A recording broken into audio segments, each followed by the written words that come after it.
Porque no hay ideas sin consecuencias ni verdades absolutas. Para conocer es necesario preguntar, preguntarnos y preguntar. Pocos personajes de nuestra historia han sido tan estigmatizados, pocos han merecido derivar su nombre en un vocablo peyorativo, pocos dedicados a una mujer para considerarla la peor de todas, la traidora por excelencia. Ninguna como la Malinche. Para ello vamos a hablar con Elisa Queijeiro, una escritora, una periodista, una investigadora que nos acerca, que le toma el pulso a este personaje, pero desde otro ángulo, un ángulo más humano, más real, más consistente. Gracias, Elisa, por estar aquí. Al contrario, Javier, muchas gracias a ti por la invitación y a todo el público que nos ve. Pues cuéntanos desde el principio por qué decidiste escribir este libro. Es un libro que, debo decir, se lee bastante bien, es de muy fácil lectura, y no porque sea un libro fácil, supongo que te costó mucho trabajo también bajarlo a este nivel para que pueda transitar mejor entre los lectores. Así es, querido Javier, ese es parte de uno de los objetivos y como premisas internas al estar escribiendo, ser una escritora que comunique de manera fácil, amigable, la historia que de pronto, nuestra historia es tan compleja, ¿no? Entonces, ¿cómo volverlo totalmente sustentado, pero no en una, digamos, élite cultural alejada, que no te vincule, sino al contrario, que puedas comprenderla? Y ¿Y cómo todo escogiste este comenzó, personaje tan complicado, tan complejo? yo casi te diría, lo habré escogido yo o me escogió ella. ¿Sabes qué sucedió? Llegaba los días se acercaba septiembre, quería yo generar un contenido, de esto te estoy hablando más de 4 años, 5 años, quería generar un contenido hacia este mes, hacia este México y lo que nos queremos vestir de colores patrios, pero quería buscarlo mucho hacia donde de pronto van mis investigaciones, que son las mujeres y lo que han hecho. Entré a Malinche como quizás muchos entramos, sabiendo que es la traidora, sabiendo que seguramente no era así como nos habían dicho, y conforme fui adentrándome a su historia y como dices, a la parte de la verdad que pudo haber acontecido histórica y descubrir el mito, empecé a sentir un pulso interno de que necesitaba contar esta historia, de que necesitaba decirnos a nosotros mismos que nos fuimos por una leyenda y por un mito y con esta disolvimos y nos olvidamos de la histórica. Lo grave o lo delicado ahí fue mirarnos después y decir, claro, gran parte de lo que nos duele como mexicanos es la interpretación de la conquista, el señalamiento cual chivo expiatorio a una mujer indígena que fue profundamente revisada y admirada en su tiempo tanto por indígenas como por españoles, y nosotros nos vamos quedando huérfanos de madre en ese sentido, quedándonos con verdades parciales. Entonces se volvía una trenza de mentiras, mitos, necesidades, que ya tenía una, digamos que una carnita necesaria en mi corazón para decir, oigan, así no fue, esto es lo que pasó y qué nos pasaría a nosotros si nos actualizamos. Entonces, un poco ese fue el camino. Y tú sabes que de pronto como escritores y como narradores, Javier, no nos separamos de las historias personales. Entonces, cuando yo me doy cuenta esta orfandad colectiva que vivimos los mexicanos por decisión propia en la interpretación y también muere mi mamá, hice como este vínculo de cómo cuando ya no está la persona física puedes traerla a ti y quedarte con ese legado. Y ahí va la propuesta, ¿no? Y si nos quedamos con un legado nuevo, tendremos la valentía y la altura de contarnos la historia de una forma distinta. Esa sería la premisa, Javier. Oye, Elisa, ¿y cuándo descubriste que se empezó a formar esta idea equivocada, errónea, malintencionada sobre la Malinche? Mira, yo creo que hay momentos que son semilla y momentos que son fruto de ese invento. La semilla comienza desde el virreinato. Los criollos en el virreinato comienzan a estar profundamente incómodos con quienes son, porque no saben quiénes son, ¿no? Están buscando una identidad, ya no pertenecen a los de allá, pero se visten como los de allá y creen como los españoles, como los peninsulares, quieren ser de aquí, pero sus ancestros arrebataron este espacio quieren admirar a los indígenas pero ser diferentes de ellos, los tratan distintos socialmente pero intelectualmente los quieren como parte de su identidad.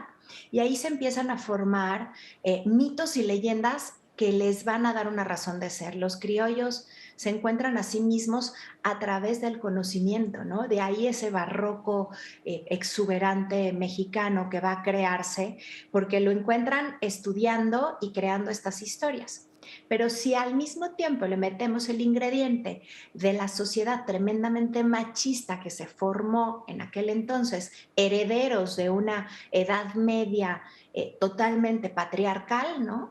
Donde la mujer tenía que ser sumisa, no podía meterse, no podía ser inteligente, no podía ser participativa. Entonces se hace ahí como un melange, ¿no? Literalmente una mezcla, y en este idealizar a los aztecas y empezar a editar que tlaxcaltecas, otomíes, totonacas y demás indígenas se habían unido con Cortés voluntariamente para tratar de hacer una conquista entre todos y vencer a los aztecas, encontramos un chivo expiatorio y era ideal que fuera una mujer y una mujer inteligente. Esa es semilla. No, es terrible lo que nos estás diciendo. Finalmente estamos enfrentando o estamos arrastrando esa idea medieval de un Estado patriarcal, y el chivo expiatorio, como bien dices, pues qué más fácil que encontrarlo en una mujer, que no era una mujer cualquiera, ¿verdad? No, Javier, y además, como dices, hoy si lo viéramos decir, a ver, ¿de veras creen que la conquista dependió de la traición de una persona y una mujer? O Imagínate. sea, no, o sea, se vuelve hasta como ridículo el decir, qué increíble lo que hemos creído. Esa sería como la semilla, como dices, y un fruto importante de ese principio machista patriarcal que ya se asentó en este vocablo que decías de malinchismo y en letras profundísimas como las de Octavio Paz.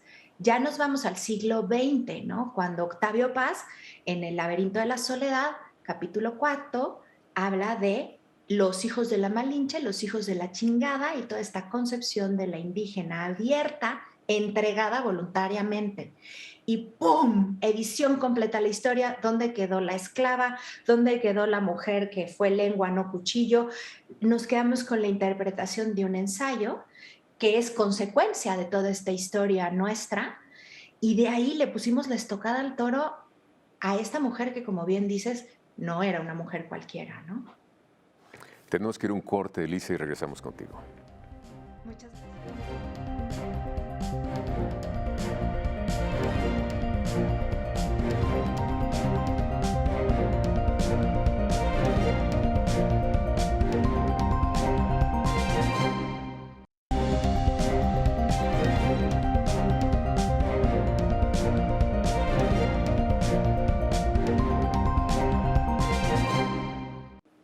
Uno de los atributos de la prosa de Octavio Paz, Elisa, era que razonaba a través del lenguaje.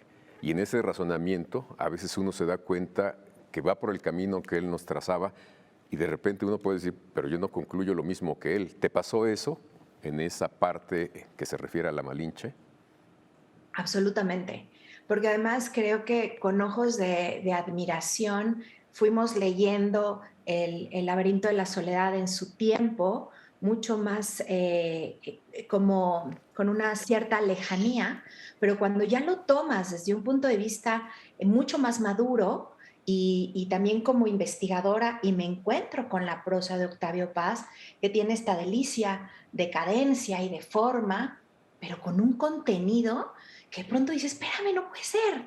O sea, sí, ya no. No podemos seguir pensando que esta es la relación de los hombres y mujeres en México, ni tampoco editar de una forma tan brutal el actuar de una mujer, cerrándolo a una sola interpretación.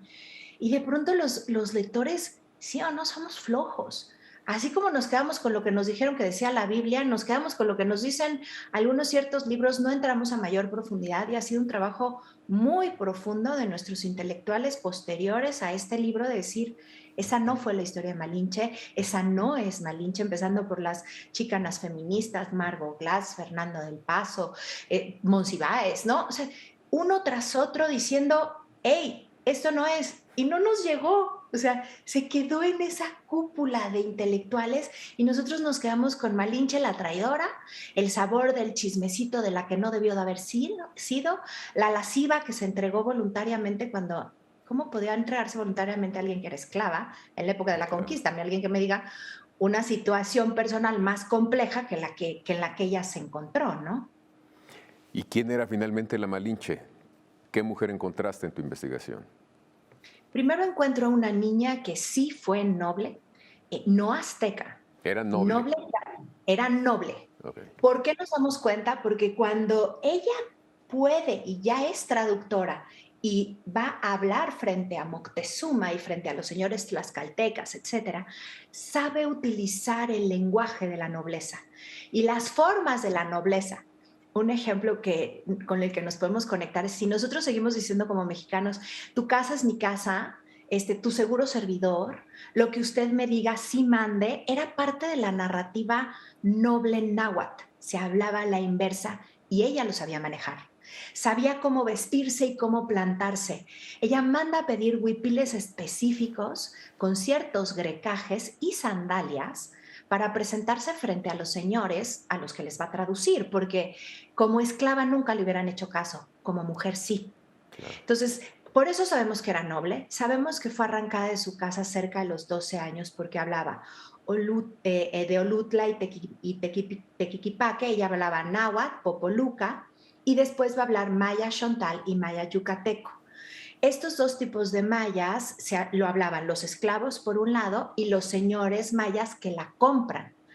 Esta parte de si su mamá la vendió, etcétera, es parte de la imaginería de Bernal Díaz del Castillo, porque entre las comunidades náhuatl no se usaba que se vendiera a una hija propia y menos si era noble.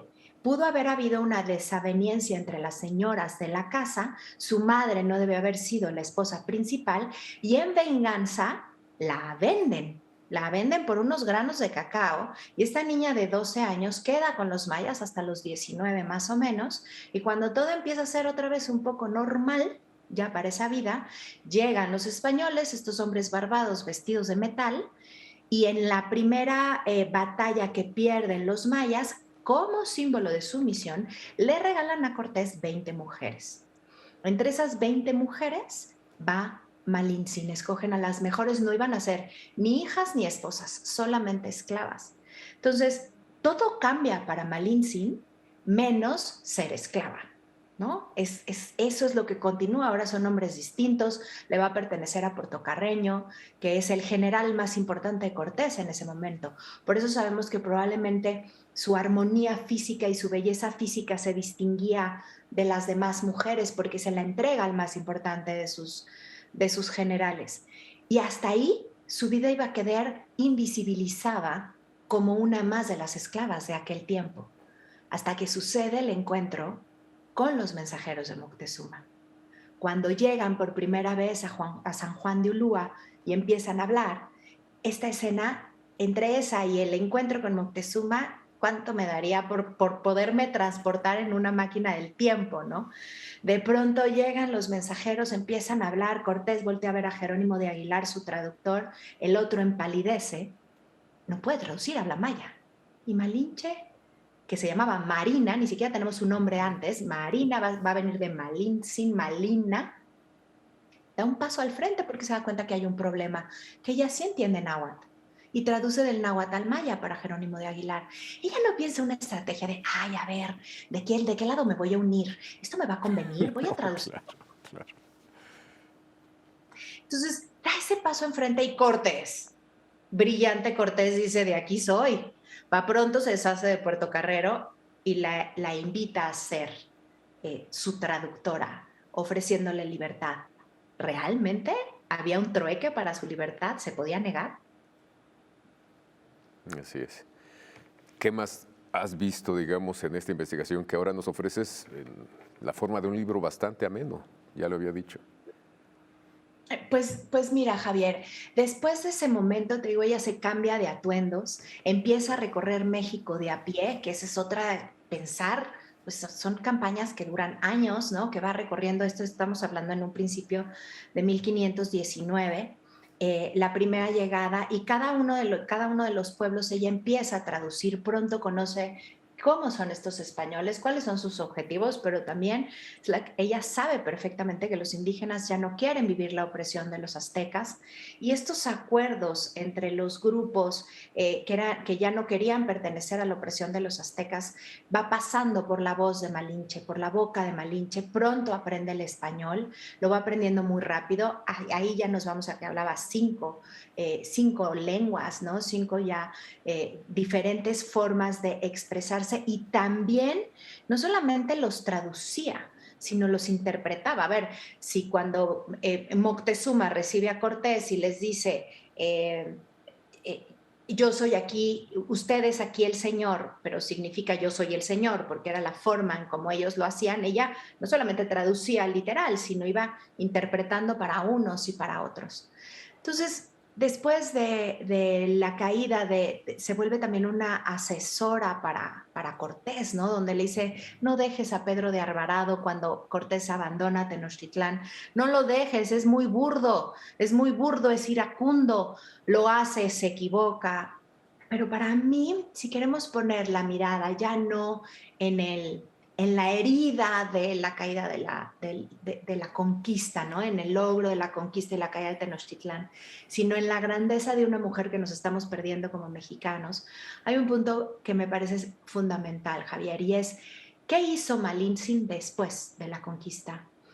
Cortés, de alguna forma, Permíteme, sí. tenemos que ir a un corte y regresamos para que nos digas qué hizo después de la conquista Malinche.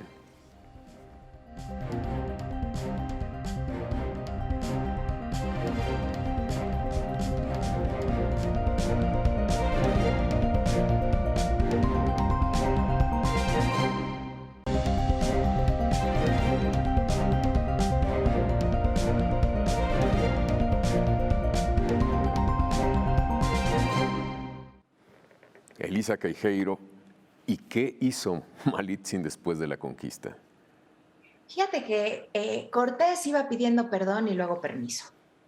Y a todos les iba prometiendo diferentes cosas. Algunos cumplió y algunos no. Con Malintzin cumple, le da una casa que ella ya estaba viviendo en Coyoacán. Tiene a su hijo Martín, que es Martín Cortés, cosa también detalle, después de haber sido sexualmente usada desde sus 12, 13 años, primero por los mayas y después por Puerto Carrero e incluso por Cortés, ella decide de quién se va a embarazar y cuándo, que eso hay que tenerlo bien presente después de la caída de Tenochtitlán. Está en su casa. Todos los juicios que se levantan después por parte de su hija, María Jaramillo, nos habla de su personalidad. Era una mujer seria, dedicada, bien administrada, que había de alguna forma no existía como el concepto de la adopción, pero había adoptado como cercanos, como criados, no eran sirvientes, sino criados con ella, varios indígenas. Nunca se quitó los huipiles. A veces ya usaba una cruz sobre el huipil. Hay que entender este primer mestizaje. Pero fíjense, cuando llega Cortés, 2 años después, a contarle que Cortés tenía más problemas con los españoles que con los indígenas, que tenía un levantamiento en Honduras y que que necesitaban ir hacia Honduras. Malintzin sabía que no le estaba pidiendo consejo, sabía que le estaba diciendo que lo acompañara y que podía ser algo que se iba a llevar 1 año o 2. Martín está pequeñito, no tiene más de 3 años. Y entonces en ese momento ella toma una decisión de ver por ella. Lo que nadie hizo antes, ahora lo hace. Dice, ¿quieres que te acompañe? Fíjate cómo nos contaron la historia. Cuando Cortés ya no le sirvió, Malintzin la desechó, la casó. Y no fue así, fue al revés. Le dijo Malintzin, yo ya sé cómo funcionan ustedes, señores españoles. Y una concubina no es respetada y en cualquier momento es desechada. ¿Quieres que yo vaya contigo a Honduras? Estas son mis condiciones. ¿Me vas a casar con el mejor de los generales disponibles? Yo voy a decidir junto contigo con quién y necesito una buena dote para que se quieran casar conmigo. Y quiero 2 atépetls o 2 ciudades-estados, 2 encomiendas para esa dote. Los que quiero es justamente Olutla y Tequequipaque. Escogen a Juan Jaramillo, que era el mejor y el más noble y con toda su familia y cómo se había comportado. Y Cortés le dice, pero ¿por qué esas encomiendas si están lejos y no son ricas, son pobres? No parece conveniente. Y ahí viene el gesto de la dignidad de Malintzin, porque esas fueron las tierras de las que ella fue arrancada como niña. Malintzin regresa a esas tierras no como la niña esclava, no como la mujer concubina, sino como la señora casada, dueña de esas tierras. Eso, Javier, nos tendría que dar orgullo y no vergüenza, Sin porque duda. hizo por ella lo que muchas no pudieron hacer, plantarse frente a ese señor Cortés y decir, ah, sí, pues va con estas condiciones. Y no siguió el viaje hasta que no se le cumplieron la boda, ¿no? Entonces, creo que esa grandeza de mujer y de esa transformación en una época tan compleja nos habla de una personalidad de las indígenas que nos estamos perdiendo. Por algo, las chicanas, cuando Octavio Paz está viviendo allá y las invita a estos grupos importantes de chicanas allá, le dicen, perdón, señor, no podemos ir porque nosotras de nuestras indígenas consideramos otra historia. Consideramos que no tenían más opción que ser valientes, abrirse a la nueva realidad que estaban viviendo. Entonces creo que de Malintzin hay tres tipos de hijos. Martín Cortés, que fue noble y se comportó como un caballero, aunque se lo llevaron a los 7 añitos a España y regresó de adulto. María, que peleó por lo suyo por tanto tiempo. Y nosotros. Todos nosotros sí somos hijos de ese linaje, aunque no sea directo. ¿Cómo nos vamos a plantar frente a esa memoria? ¿Qué podemos contarnos hoy actualizado, de manera actualizada, hombres y mujeres? Se antoja ya no ser, como nos dijeron, se antoja ya no ser hijos de la chingada. Somos hijos con mucha madre. Tenemos la altura de estar nosotros al nivel de esa madre. De ahí va la propuesta, ¿no? De leer, de aprender y de cuestionarnos y de proponernos algo distinto, Javier. Oye, Elisa, supongo que las fuentes que consultaste son las mismas que han consultado muchos historiadores que nos han contado otra historia de la Malinche. Sí, son más de 100 fuentes bibliográficas. Yo tenía que ser muy respetuosa con las fuentes tradicionales, las españolas, las indígenas, y también fuentes actualizadas. Hay una investigadora en particular que se llama Camila Townsend, que con la distancia de ser muy probablemente americana, pero una extraordinaria etnohistoriadora, devela sobre todo estas fuentes que quedaron en los juicios que hizo María Jaramillo, que nos permite también tener un poco más dibujada la herencia del carácter de Malintzin. Entonces, hay desde las clásicas hasta junguianas actualizadas de esa mirada, por supuesto Margot Glatz y toda esta fuente importante de intelectuales que han hablado, mexicanos que han hablado de Malintzin de la manera correcta. Supongo que a lo largo, bueno, no supongo, a lo largo de la conversación nos has dado varios elementos para estar orgullosos de este pasado, de esta madre de muchos mexicanos, madre de todos. ¿Qué otras cosas, qué otras lecciones ves en ella que podemos aplicar o aprovechar ahora? Pues mira, yo creo que el desarrollar nuestros dones y talentos tienen que estar al servicio de nosotros mismos y de los demás, detectarlos y utilizarlos de esa manera, mantener la dignidad y ser fuertes en los momentos de mayor complejidad.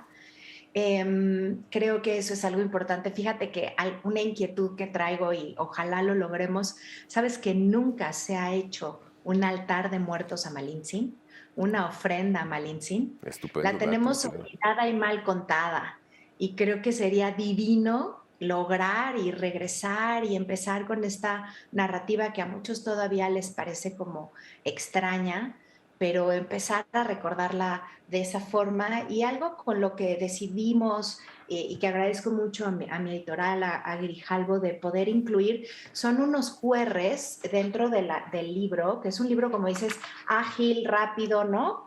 Pero también tenemos unos QRs, Javier, donde creo que soy más narradora que escritora. Me gusta el contar y narrar las historias. Entonces, en lugar de tener pies de página muy grandes, si quiero hablar de Cortés, les narro quién fue Cortés, ¿no? Pero está narrado en un audio. O si quiero explicarles quién fue el chivo expiatorio a lo largo de nuestra historia, pues les vuelvo a narrar quién fue el chivo expiatorio, o cuál fue el camino de Malintzin, o cómo está interpretada en los códices, porque ahí es donde está la fuente también tradicional de la admiración de los indígenas para con ella, que la pintaban al mismo nivel de Cortés o de los señores tlaxcaltecas, específicamente en la esquela de Tlaxcala, ¿no? Entonces, creo que complementa, me permito así acompañarlos a lo largo de la lectura, invitarlos a que nos acerquemos y no nos quedemos con lo que nos han querido decir de la historia y que también cada quien pueda llevarse de Malintzin lo que más les sirva en el presente. Soy una amante de la historia, pero aún más una necia de entender que esa historia nos puede servir en el presente, ¿no? Pues muchísimas gracias, Elisa, por tu conversación, por aproximarnos a este personaje mítico y no de la mejor manera, que sigue estando entre nosotros y que nos vuelve a decir al oído que el pasado no ha pasado. Y gracias a ustedes por habernos acompañado aquí en Debate 22. Los esperamos la próxima semana.